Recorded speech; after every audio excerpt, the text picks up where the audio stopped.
This ain't no ordinary love we got going on.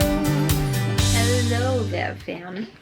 I wanted to hop on here, and while I still remember most of the details, film my birth story, because it's just, I'm so proud of it, and it's amazing, and I want to remember it forever. So it all started August 25th. Oh, by the way, if you haven't, if you don't follow me on Instagram or any social media, this is Mr. Avery Cole. He's 2 months old now, so I'm a little bit late filming this, but at least I'm doing it. Yes, because I don't think I ever filmed a birth story for Austin. And I feel like I remember a lot of Austin's birth story, but not like details. So we're gonna film it because it was a much better experience this time around, and I'm just super proud of it. So it all started on August 25th. He was due August 24th, so I was 40 weeks on the 24th, and I had been, for weeks, I had had pressure and pain. Oh, and he's gonna be fussy because he just ate, and he's always gassy after he eats. So I had pressure and pain. I was so uncomfortable, and getting up out of bed at night was so hard because of all the pressure in my like hips and stuff and down there. So I was convinced he was gonna come early, just because he felt so low, so much lower than Austin ever did, but he did not. So 39 weeks came and went, and I was convinced he would at least come that week if he didn't come earlier, because that's when Austin came. And they say that second babies usually come around the same time or earlier. That's not the case. So 40 weeks came and went as well. On the 24th, nothing different, no sort of discharge or anything like that. I had been losing little bits of my mucus plug here and there since like 37 weeks. Actually 36 weeks. So another sign that I thought, okay, maybe he's coming. No. So, sorry, I just had to adjust you guys. On the 25th, around 6 p.m., I would say, I started to have some mildly painful contractions, like heavy period cramps. We were out and about in town. I told Adam that I was starting to have some contractions, but I wanted to wait until I had consistent contractions for at least an hour before we made any sort of call to go to my midwife, because we live an hour away from where I gave birth. And so we came home. We lived down a dirt road, so he drove kind of fast on the dirt road to try to keep things going for me. And the contractions lasted, and they became consistent about every 5 minutes apart. So around 9 o'clock, I called my midwife. I let her know what was going on. She said that it's better to be safe and just come in, because with Austin, I had no idea I was in labor. I went to my 39-week appointment. She said I was 5 centimeters, and they sent me straight to the hospital from there. I'm also have been GBS positive with both of my pregnancies, so it's another reason that if I was in labor, they wanted me there so that they could start the antibiotic. So we made the decision to leave and start the drive to the birthing center, and they stayed consistent. We got there, she checked me, and I was a 2, but my cervix was still tilted back pretty far, she said. So I wasn't very effaced. And so we went to Walmart and walked around for about an hour. They seemed like they were getting more painful. So we went back to the birthing center, hoping that I had progressed a little more, but I was still just at a 2. And my cervix was still tilted back. She said I could try to pull it forward a little bit, but the checks that she was doing were already uncomfortable because my cervix was tilted so far back that I just said, no, it's fine. I'll just bounce on the ball and walk around and try to get things progressing myself. So we did that. Adam actually went to sleep. I told him just get some rest because if things progress, I want you to be rested to help me. So he went to sleep for a while and and then I tried to get some rest as well after bouncing on the ball for quite a while. And they just completely stopped around 4:30 in the morning.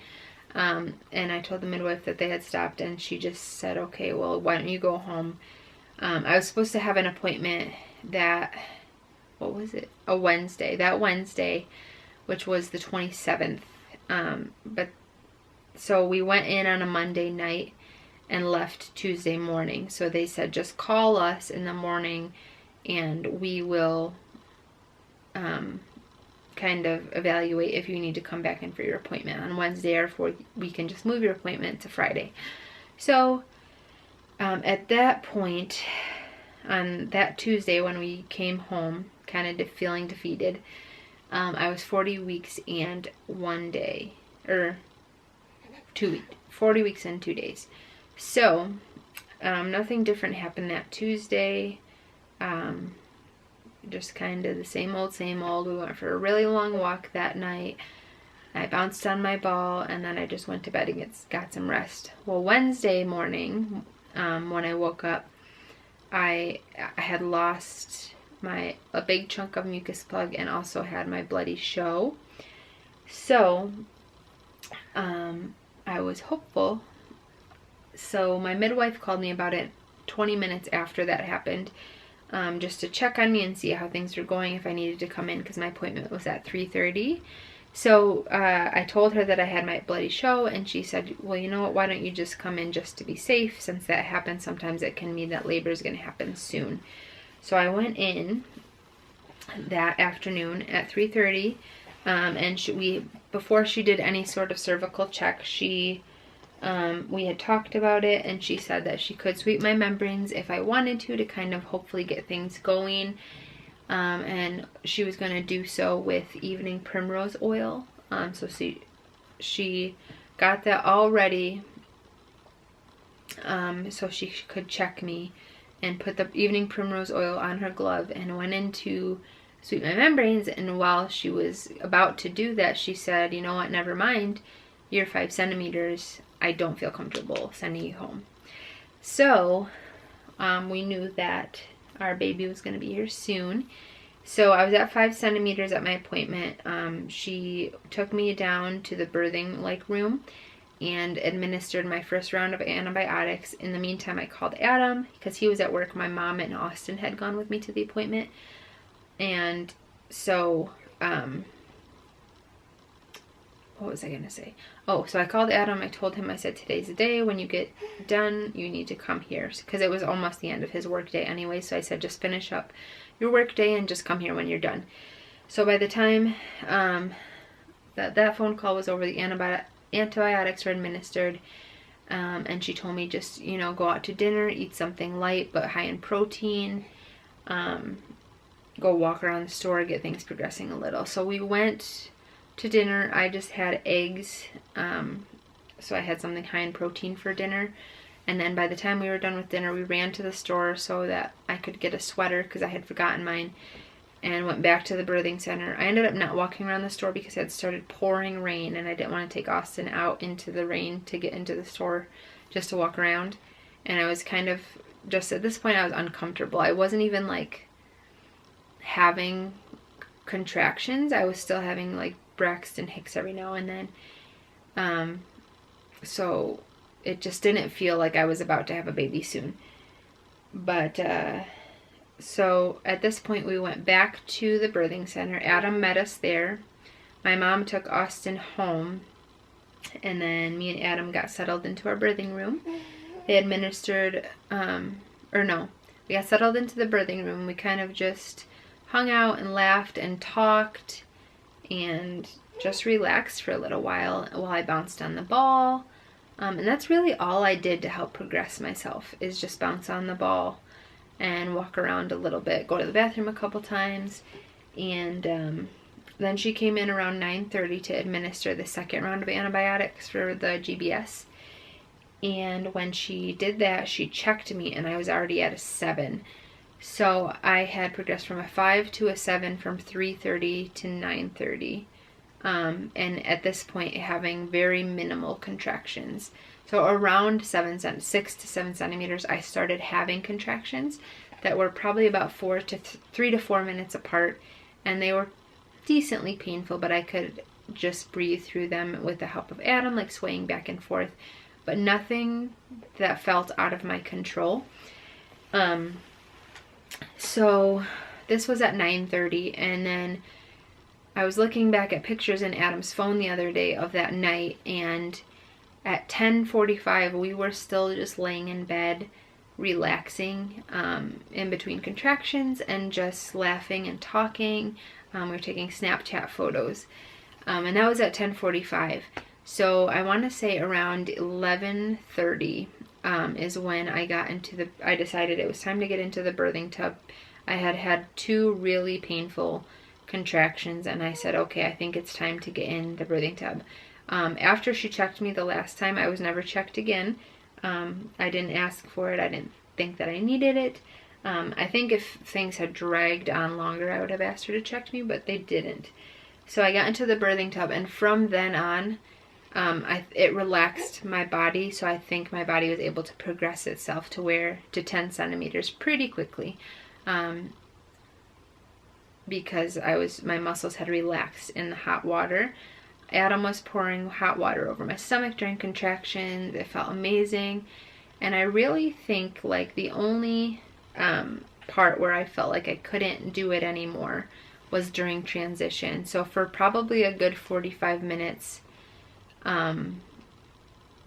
probably starting around midnight to like 12:15, that was when I was in transition. And that's when I, in my head, felt like I might not be able to do this. But every time I was having those super painful contractions during transition, I literally said out loud every single time, I can do this, I can do this. And I almost 1 or 2 times let myself say I can't, but I would correct myself because I knew if I said the words I can't, my body would make it harder on my body. So I just kept saying out loud, I can do this, I can do this, I'm about to be my baby.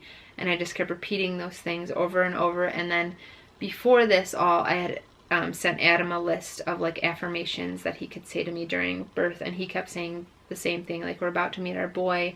You're doing so good. We're so close to meeting him. Just all these positive things. I'm so proud of you. And then at probably around 1 a.m. or like a little before 1, I could feel just my body bearing down to push. And even right before then, I had asked my midwife, how will I know? How will I know that it's time to push? And she said, you know, trust me, you'll know. And then I just had a few really bad contractions where literally I was like barely holding onto the side of the tub, and Adam was pretty much holding me up with all his upper body strength.